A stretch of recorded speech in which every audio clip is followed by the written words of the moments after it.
பிதாவான தேவனே உமக்கு கோடி நன்றி. குமாரனான இயேசு தேவனே உமக்கு கோடி நன்றி. ஆவியான தேவனே உமக்கு கோடி நன்றி. கொடுத்த சந்தர்ப்பத்துக்காக நன்றி ராஜா. தேவா, நீர் பேசும், நாங்கள் கேட்க தயாராக இருக்கின்றோம். இந்த நல்ல காரியங்கள் நீர் செய்வதற்காக ஸ்தோத்திரம். எல்லாம் துதியும் கனமும் மகிமையும் உமக்கு உண்டாவதாக. ஆமென். ஒரு பாடலை பாடிய பிறகு வேத வசனங்களில் செல்லலாம். என்னை நடத்திடும் தேவா, ஒவ்வொரு நாளும் உம் கரத்தாள் என்னை நடத்திடும் தேவா, ஒவ்வொரு நாளும் உம் கரத்தாள் சீரகு உடைந்த பறவை போல் தள்ளாடி தடுமாறி நடக்கின்றேன். சீரகு உடைந்த பறவை போல் தள்ளாடி தடுமாறி நடக்கின்றேன். தாங்குமையாவும் வல்லமையாள், தாங்குமையாவும் கிருபையாள் என்னை நடத்திடும் தேவா, ஒவ்வொரு நாளும் கரத்தான். ஹல்லேலூயா. எனக்கு அன்பார்ந்த சகோதர சகோதரிகளே, தேவ வசனங்களில் செல்ல போகின்றோம். முதலில் நாம் பார்க்கும்போது ரேச்சல் என்ற ஸ்திரீயுடைய அவருடைய வாழ்க்கையையும் மரணத்தையும் குறித்து நாம் தியானிக்க போகின்றோம் இந்த காலை நேரத்தில்.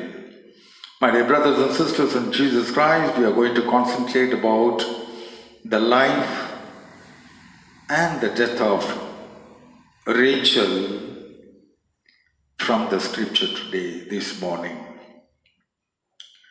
If you refer to Proverbs chapter number 21 and verse 31, Proverbs chapter number 21 and verse 31, it says that you can get horses ready for battle, but it is the Lord who gives the victory. Amen. நீதிமொழிகள் 21 அதிகாரம் 31 வசனத்தில் பார்க்கும்போது, நீங்கள் யுத்தத்துக்காக குதிரைகளை எல்லாம் தயார் செய்யலாம், ஆனால் வெற்றியாகப்பட்டது தேவனிடமிருந்து தான் வருமாம் என்று வேதத்தில் தெளிவாக எழுதப்பட்டிருக்கின்றது. ஹல்லேலூயா. நாம் என்ன செய்ய வேண்டும் என்று நினைத்தாலும் கடைசியில் தேவ சித்தம், தேவ ஆசீர்வாதம் எல்லாம் தேவ வெற்றி தேவனிடமிருந்து தான் வரும் என்று வேதத்தில் எழுதப்பட்டிருக்கின்றது. இங்கு பார்க்கும்போது இன்றைக்கு நாம் ரேச்சல் என்ற ஒரு ஸ்திரீயை குறித்து தியானிக்கின்றோம். அவள் யாக்கோபுடைய மனைவியாக இருந்தாள். லேபானுக்கு 2 மகள்கள் இருந்தார்கள். முதல் மகள் லேயா, இரண்டாவது ரேச்சல் என்று வேதத்தில் எழுதப்பட்டிருக்கின்றது. முதலில் யாக்கோபு சந்தித்தது ராகேலை தான். அவளை சந்தித்து அவளை அன்பு செய்ய தொடங்கிவிட்டான். ஏனென்றால் வேதம் சொல்கின்றது, ஆதியாகமம் 29 அதிகாரத்திலிருந்து நாம் ஒரு சில காரியங்களை நாம் தியானிக்க போகின்றோம். 29 அதிகாரம் 17 வசனத்தில் பார்க்கும்போது ராகேல் மிகவும் அழகாக இருந்தாள் என்று வேதத்தில் எழுதப்பட்டிருக்கின்றது. My dear brothers and sisters in Jesus Christ, we are going to concentrate about the life of Rachel, which is written in the scripture from the book of Genesis, chapter 29 onwards. In 29 verses 11, if you see, it's written, that she was very a beautiful girl. So Jacob started loving her more and more, and he wanted to get married to her. Then ended up in a distress. It did not happen according to what he thought, because the elder daughter of Laban, named Leah. So once the elder daughter is there as per the custom, so the younger cannot get married. That is what happened. Great disappointment took place in Jacob's life and also in Rachel's life. So he has to struggle. There was an agreement that 7 years he has to work so that Laban can give his daughter for marriage. But when the time has come for marriage, Laban has given Leah instead of Rachel. This was the great disappointment happened. எனக்கு அன்பார்ந்த சகோதர சகோதரிகளே, இங்க பார்க்கும்போது லாபானுக்கு 2 மகள்கள் இருந்தார்கள், லேஹா இன்னும் Rachel, ராகேல் என்று தமிழில் அழைப்போம். என்ன நடக்கின்றது? லாபான் ஒரு ஒப்பந்தம் யாக்கோபிடம் செய்து கொண்டார். 7 வருஷம் நீ எனக்காக வேலை செய்து கொடுத்தால் என்னுடைய மகளை உனக்கு கொடுப்பேன் என்று ஒப்பந்தம் வைத்திருந்தார். இங்கு பார்க்கும்போது 7 வருஷத்துக்கு பிறகு கல்யாண நேரத்தில் அங்கத்து சமுதாயம் பிரகாரமாக பெரிய மகள் இருக்கும்போது சிறிய மகளுக்கு கல்யாணம் கொடுக்க முடியாது, கல்யாணம் ஆக முடியாது. ஆகையால ராகேல் இடத்துல லேஹாக்கு கல்யாணம் செய்து கொடுத்து விட்டார். இந்த லாபான் ஆகப்பட்டவர் யாக்கோபுடைய தாய் மாமன், ரெபேக்காவுடைய அண்ணன். இருந்தாலும் அது அவருக்கு ரொம்ப மன கஷ்டமாகி விட்டது. ஏமாற்றப்பட்டு விட்டேன் என்று நினைத்து விட்டார். ராகேலும் ரொம்பவும் வருத்தப்பட்டாள். அவளுடைய வாழ்க்கையில் இது மட்டுமல்லாமல் இன்னும் 7 வருஷம் வேலை செய்ய வேண்டும் அவளை மனம் செய்து கொள்வதற்காக. அந்த 7 வருஷ காலகட்டத்தில் அவள் எவ்வளவு நொறுக்கப்பட்டிருந்திருப்பாள். தன்னுடைய சகோதரி கணவனோட சந்தோஷமாக வாழ்ந்து கொண்டிருக்கின்றாள், நானும் ஒன்றுமில்லை என்று அவளுடைய மனதில் இருந்திருக்க வேண்டும், இருந்திருக்கலாம். My dear brothers and sisters in Jesus Christ, how much she might have been disappointed, because the time has come to get married. According to customs, the elder daughter has to get married. That's what happened. Leah got married, but Rachel could not get married at all. So she has to wait another 7 years. These 7 long years, she might have been so much upset by thinking how the sister is staying with the husband, but she is left out for 7 long years. It's not an ordinary joke. In a life, all distress. Wherever, whatever happened, the time came for her to get married. She got married, but she did not bear children. That was the second disappointment in her life. If you refer to Genesis chapter number 29 and verse 31, she was not having a children at all.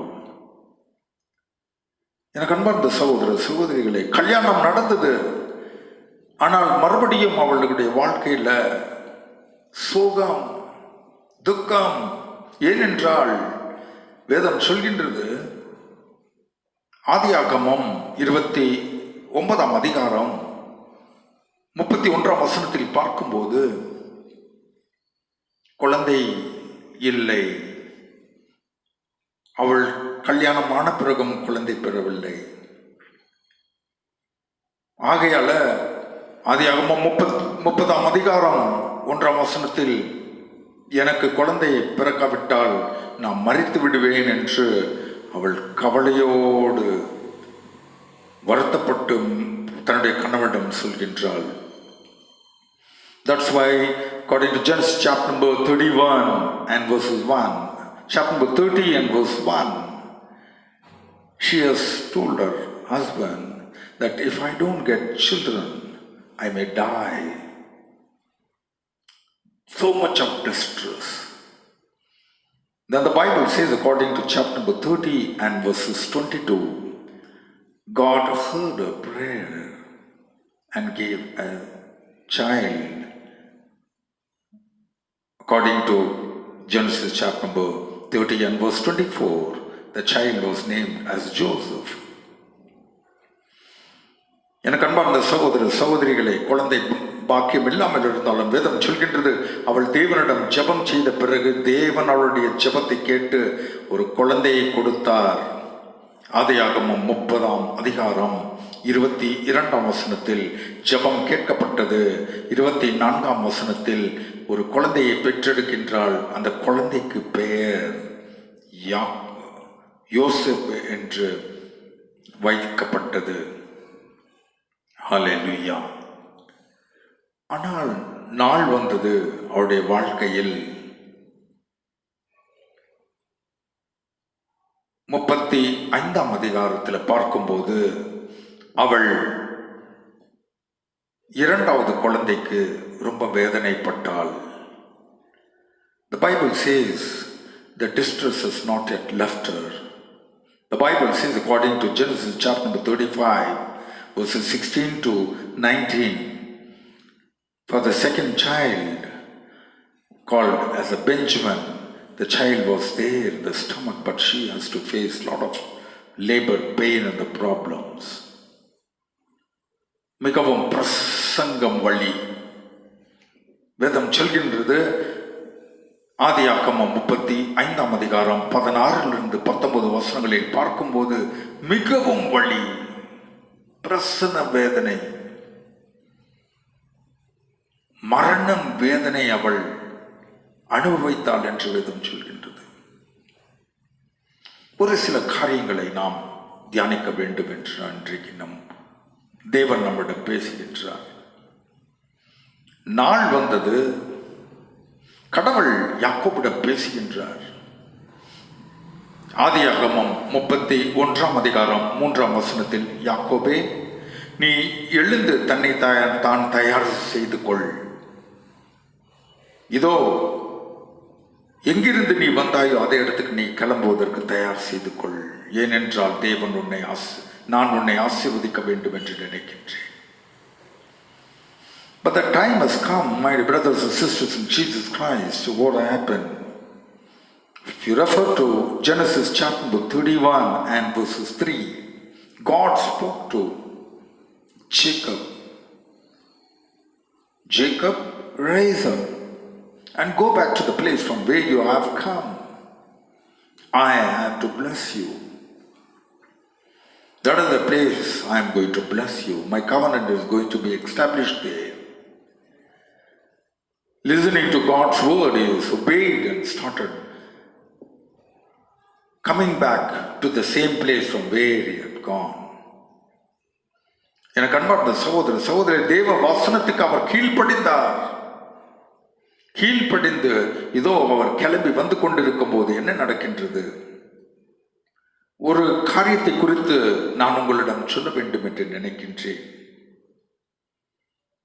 வரும்போது இதோ லாபான் கேள்விப்பட்டு வந்து இவர்களை தேடுகின்றார். தேடி வந்து இவர்களை பரிசோதனை செய்கின்றார். He is searching something. When Laban came to know that Jacob left the place and started going away along with his daughters and extras, he came not to stop them, in order to search that his family idols, gods are missing. குடும்பத்தின் கடவுள், gods, a small g, that means it is not the true God. It is not one true God. he was worshipping such God. And that God was attracted by Rachel. Leah did not do this mistake. The Bible says again and again, it is Rachel who has stolen that. His father's God, his house God, and hidden in her along with her. She has hidden the things. Why she has to do that mistake? This was not known to even Jacob. Now when she was not carrying, she prayed to the living God, true God, and God has answered her prayer according to Genesis chapter number 30 and verses 22. But now why the idol required? எனக்கு அன்பார்ந்த சகோதரிகளே, குழந்தை பாக்கியம் இல்லாத நேரத்தில் அவள் ஜீவனுள்ள தேவனை ஏறெடுத்து பார்த்து கதறி அழும்போது கடவுள் அவளுடைய கண்ணீரை கேட்டேன் என்று வேதம் ஆதியாகமம் 30:22 எழுதப்பட்டிருக்கின்றது.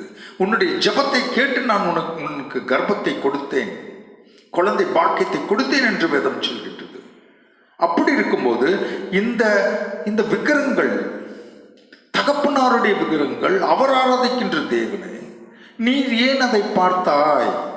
அதை ஏன் எடுத்துக்கொண்டு ஒளித்து வைத்துக் கொண்டாய்? உன்னுடைய தகப்பனார் வந்து தேடுகின்றார், எல்லா இடத்திலும் தேடுகின்றார். அதை நீ ஒளித்து வைத்து விட்டாய். இது யாக்கோபுக்கும் தெரியாது. ஏன் இப்படி செய்தாய் ராகேல்? Why did you get attracted to the idols?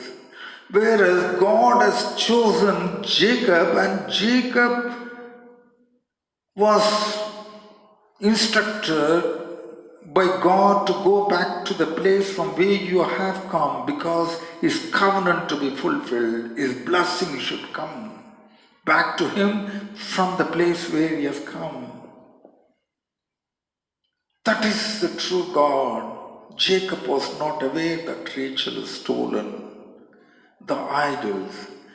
Neither Jacob was interested, nor Leah was interested about those idols. Then why did she do? Why she did a great and the blunder mistake by bringing the idols and hiding with her? ஏன் அவ்வளவு பெரிய தவறை செய்து விட்டாள்? அதை கொண்டு வந்து ஒழித்து விட்டாள். கணவனிடமும் போய் பேசிவிட்டாள், சொல்லவில்லை, யாருக்கும் தெரியாமல். அந்த கடவுள் அவளுக்கு எப்படி உதவி செய்ய முடியும் என்று அவள் நினைத்து விட்டாள். எனக்கு அன்பார்ந்தவர்களே, வேதத்தில் மிகவும் தெளிவாக எழுதப்பட்டிருக்கின்றது. வெளிப்படுத்தின சுவிசேஷம் 21:8 சில மக்கள் தேவராஜ்யத்துக்கு செல்ல முடியாது, நரகத்துக்கு நிச்சயமாக செல்ல முடியும் என்று எழுதப்பட்டதில் ஒரு வசனம் மட்டும் தெளிவாக இருக்கின்றது. யாரெல்லாம் விக்கிர ஆராதனைகளை செய்கின்றார்களோ அவர்கள் தேவராஜ்யத்துக்கு போக முடியாது. My dear brothers and sisters in Jesus Christ, the Bible is warning today. According to Revelation chapter number 21 and verse 8, whosoever is into the idol worship, so many things are written, but the idol worship have been insisted very clearly. This is one of the prime command from the 10 commandments according to Exodus chapter number 20 verses 3 to 17. Prime command: you cannot worship the idol. You cannot inherit the kingdom of God according to Revelation chapter number 21 and verse 8. இது ஒரு முக்கியமான கட்டளை. 10 கட்டளையில் இது முக்கியமான கட்டளை. என்னை தவிர வேற தேவனை நீர் ஆராதிக்க கூடாது. ஆகையால அவள் தீர்ப்புக்கு ஆளாய்விட்டாள் என்று நாமும் நினைக்க வேண்டும். இவர்கள் நரகத்துக்கு மட்டும் தள்ளப்பட்டு விடுவார்கள் என்று நாம் நினைப்பது மட்டுமல்லாமல் இன்னும் சில காரியங்களை நாம் தியானிக்க வேண்டும். வேதத்தில் மிகவும் தெளிவாக எழுதப்பட்டிருக்கின்றது. 1 யோவான் 5ஆம் அதிகாரம் 21ஆம் வசனத்தில் அப்போஸ்தலரான யோவான் சொல்கின்றார், எழுதியிருக்கின்றார், இந்த விக்கிரகத்திலிருந்து நீங்கள் தூரமாகிவிடுங்கள். My brothers and sisters in Jesus Christ, not only that, the Bible warns again according to 1 John chapter 5 and verse 21. It says very clearly that be away from the idol and idol worship. Be away, my dear brothers and sisters. That's what the Bible warns us. This very clearly speaks to us today. That means our heart was attached to those God, those places, those idols, and etc. If you refer to Numbers, the book of Numbers, chapter number 11 and verses 5, the Israelites, when they came out of Egypt, but still their heart was connected to Egypt. That's why they were always murmuring. They were unsatisfied people in their life. God warns about it. என்னாகமம் என்ற புத்தகத்தில் பார்க்கும்போது 11ஆம் அதிகாரம் 5ஆம் வசனத்தில் எகிப்திலிருந்து இவர்கள் கிளம்பி வந்தாலும் அவருடைய மனசு எகிப்தோடு இருந்தது, அந்த மக்களோடு இருந்தது, அந்த ஆகாரத்தோடு இருந்தது. அதை விட்டுவிடவில்லை. பழைய பழக்க வழக்கங்களிலே தொடர்ந்திருந்தார்கள் அவர்கள். அதற்காக தான் எப்பொழுதும் அவர்கள் முறுமுறுத்து கொண்டிருந்தார்கள். தேவனுடைய கோபத்துக்கு ஆளாகி கொண்டிருந்தார்கள். எது செய்தாலும் அவர்களுக்கு சந்தோஷம் இல்லாத வாழ்க்கையை வாழ்ந்து கொண்டிருந்தார்கள். அதுதான் இந்த ராகேலுடைய வாழ்க்கையிலும் நடந்தது. That's what happened in Rachel's life. She was still connected. If you also refer from Genesis chapter 19 and verse 26, the wife of Lot, though clear instruction was given that don't turn back, but her heart mind was connected to the place called Sodom and Gomorrah. God's wrath, God's anger came upon that, but she was still connected. That's why she became a pillar of salt. எனக்கு அன்பார்ந்த சகோதர சகோதரிகளே, இன்னொரு இடத்தில் நாம் பார்க்கும்போது ஆதி ஆகமம் 19ஆம் அதிகாரம் 26ஆம் வசனத்தில் பார்க்கும்போது லோத்துடைய மனைவி, அவளுக்கு எல்லாரும் தெளிவாக சொல்கின்றார்கள், நீ திரும்பி பார்க்க கூடாது, விட்டு சீக்கிரமாக வேகமாக கிளம்ப வேண்டும். சோதோம் குமாரா தேவனுடைய கோபத்துக்கு ஆளாகப்பட்டு இருந்த ஸ்தலத்தை அவள் திரும்பி பார்ப்பதற்கு காரணம் அவளுடைய மனமெல்லாம் அதே இடத்தில் இருந்துதான். நம்முடைய வாழ்க்கை எப்படி இருக்கின்றது என கண்பார்ந்தவர்களே, சில காரியங்களை இன்றும் நம்முடைய வாழ்க்கையில நாம் விட்டுவிடாத வாழ்ந்து கொண்டிருக்கின்றோம். பழைய ஆச்சாரங்கள், பழைய பழக்க வழக்கங்கள் நம்மளை ஆட்கொண்டு கொண்டே இருக்கின்றது. We could not able to come out. The Bible says according to 2 Corinthians chapter number 5 and verse 17, the moment a person accepts the Christ, he becomes a new creation. The old is vanished. Total new creations. But are we like that? எனக்கு அன்பார்ந்த சகோதர சகோதரிகளை வேத வசனம் கண்டிக்கின்றது. 2 கொரிந்தியர் 5ஆம் அதிகாரம் 17ஆம் வசனத்தில் தெளிவான வசனம். ஒரு மனிதன் தேவனை ஏற்றுக்கொண்ட பிறகு, இயேசு கிறிஸ்துவை ஏற்றுக்கொண்ட பிறகு அவன் புது சிருஷ்டியாக மாறிவிடுகின்றான். பழைய வழக்க பழக்கங்கள் எல்லாம் அவனை விட்டு விலகி போய்விடுகின்றது. ஆனால் அப்படி நாம் வாழ்ந்து கொண்டிருக்கின்றோமா?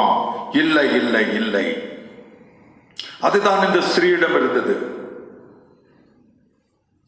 அப்படிதான் வாழ்ந்து கொண்டிருந்தாள். அறியாமல் தெரியாமல் ஒரு வார்த்தை சொல்லிவிட்டார் யாக்கோபு. யாக்கோபு நீதியை கடைபிடித்து வாழ்ந்தவர். 31 அதிகாரம் 32 வசனத்தில் நாம் பார்க்கும்போது யாக்கோபு அறியாமல் ஒரு வார்த்தை சொல்லிவிடுகின்றார். ஒருவேளை யாராவது எங்களிடம் இருந்து அதை எடுத்து வந்து எங்களோடு இருக்கின்றவர்கள் எடுத்து வந்திருந்தால் அவர்கள் மரணத்துக்கு ஆளாய் விடுவார்கள். அந்த வார்த்தை பழித்து விட்டது. knowingly because Jacob was not aware of the thing what Rachel hidden out the truth. He stolen and hidden. So Jacob has pronounced the word according to Genesis chapter 31 and verse 32. In case anyone among us has taken, they will die. They will die. That is what happened with Rachel. எனக்கு அன்பார்ந்த சகோதர சகோதரிகளே, now Bible says very clear to us. She had gone. She gave the birth to the second son called Benjamin. But she says that he should be named as Benoni because he brought the trouble. No, the trouble has come from somewhere. Why it has not happened to Leah? Why only to you? Then Jacob has to rename the child, not Ben-Honi, he should be called as the Benjamin. After the delivery, chapter 35, Genesis chapter 35, verse 19, she left the breath, she died. Verses 20, chapter number 35, Genesis chapter number 35 and verse 20, she was buried and put a pillar there as a remembrance in the place called Ephrath, the border of Bethlehem. She could not go inside the Bethlehem. House of bread, blessings of God. எனக்கு அன்பார்ந்த சகோதர சகோதரிகளே, என்ன நடந்தது என்று பாருங்கள். இங்க ஆதியாகமம் 35 அதிகாரத்தில் பார்க்கும்போது 19 வசனத்தில் அவள் அவ்வளவு வேதனை படும்போது அவருடைய பிரசங்க வேதனையில் அவள் ஒரு வார்த்தை சொல்கின்றாள், இந்த குழந்தை கஷ்டத்தை கொண்டு வந்தது என்று பெனோனி என்று பெயரை வைக்கும்போது அந்த கஷ்டத்தை யார் கொண்டு வந்தது? பிரசவ வேதனையில் அந்த கஷ்டத்தை யார் கொண்டு வந்தது? லேஹா படாத பாடுகள் நீ பட வேண்டிய காரணம் என்ன? யோசித்து பார்க்க வேண்டும். 19 வசனத்தில் அவள் மரித்து விட்டாள். 20 வசனத்தில் பார்க்கும்போது 35 அதிகாரம் 20 வசனத்தில் அவளை அடக்கம் பண்ணுகின்றார்கள். எங்க? எஃப்ரத், border of Bethlehem, known as the Bethlehem. ஆசீர்வதிக்கப்பட்ட இடம் பெத்லஹேம். ஆனால் அதுக்குள்ள கூட அவள் சரியாக போக முடியாமல் மரித்து அந்த இடத்துல ஒரு தூணை கட்டிவிட்டார்கள். வேதம் சொல்கின்றது, ஆதியாகமம் 35 அதிகாரம் 10 வசனத்தில் யாக்கோபுடைய பெயர் இஸ்ராயேல் என்று அழைக்கப்படுகின்றது. இஸ்ரவேல். அந்த யாக்கோபுடைய ஆபிரகாம், ஈசாக்கு, யாக்கோபுடைய ஆசீர்வாதங்கள் கூட இவள் பெற்றுக்கொள்ள முடியாமல் போய்விட்டாள். The Bible says very clearly according to Genesis chapter 35 and verse 10, God changed the name of Jacob into Israel. The name Israel, God, the blessed one. No, she could not able to enjoy all these blessings. The Bible says very clearly Abraham's blessings and the followed with the Isaac's blessings and Jacob's blessings. All these blessings she could not able to enjoy it all. Apart from that, she gave the birth, not even could take care of the small newly born child called Benjamin. the children become motherless. Joseph and Benjamin were motherless. குழந்தையை பெற்ற பிறகு இரண்டாவது குழந்தைக்கு பால் கொடுத்து வளர்த்து கூட முடியாமல், குழந்தை முகத்தையும் சரியாமல் பார்க்க முடியாமல் மரித்து விட்டாள். அந்த குழந்தைகள் தாயில்லாத குழந்தையாக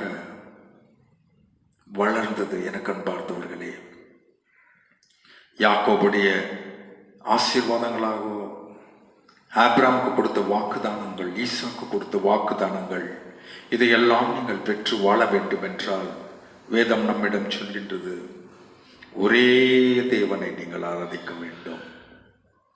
அந்த தேவனை விட்டு நீங்கள் விலகக்கூடாது. The Bible says, according to Gospel of John chapter 15 and verse 5, without me you can do nothing. So get connected to the God, to our Lord Jesus Christ all the time. He is a God in flesh. வேதத்தில் எழுதப்பட்டிருக்கின்றது, யோவான் என்ற சுவிசேஷத்தில் 15ஆம் அதிகாரம் 5ஆம் வசனத்தில் பார்க்கும்போது, என்னை விட்டு உன்னால் ஒன்றும் செய்ய முடியாது. ஆகையால் அவரோடு நாம், ஆண்டவரான இயேசு கிறிஸ்துவோடு இணைந்திருந்து அவரோடு நாம் வாழ நாம் முயற்சி செய்வோம். நம்முடைய வாழ்க்கையில் எல்லாம் ஆசீர்வாதங்கள் தான்.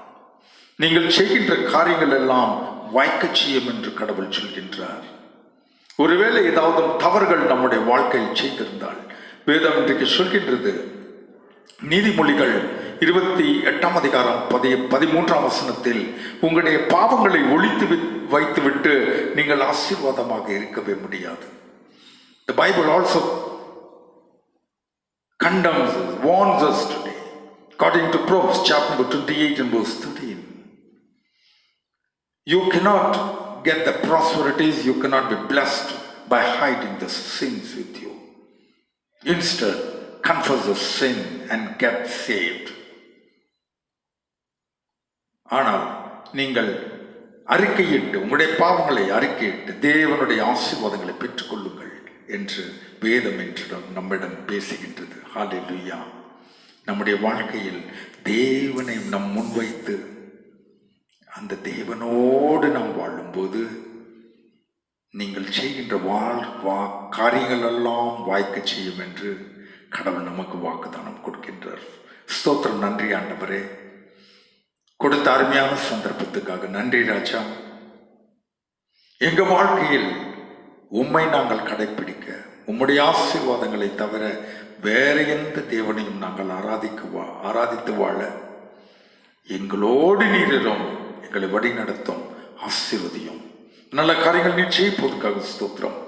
எல்லாம் துதியும் கனமும் மகிமமும் உண்டாவதாக. எங்கள் ஜீவனும் இரக்கமும் மகிமும் உள்ள மாபெரும் இயேசு கிறிஸ்துவின் நாமத்தில் மன்றாடி வேண்டுகின்றோம். ஆமென். பிதாவான தேவனுடைய அன்பும், குமாரனான இயேசு கிறிஸ்துவின் கிருபையும், பரிசுத்த ஆவியான தேவனுடைய சகவாசமும் இன்றும் என்றென்றும் சதா காலமும் நம்மளோடும் நம்முடைய குடும்பத்தார் அனைவரோடும் நிரந்தரமாக இருப்பார்கள். ஆமென். ஹல்லேலூயா. Praise the Lord. God bless you all in a very, very special way. God bless you.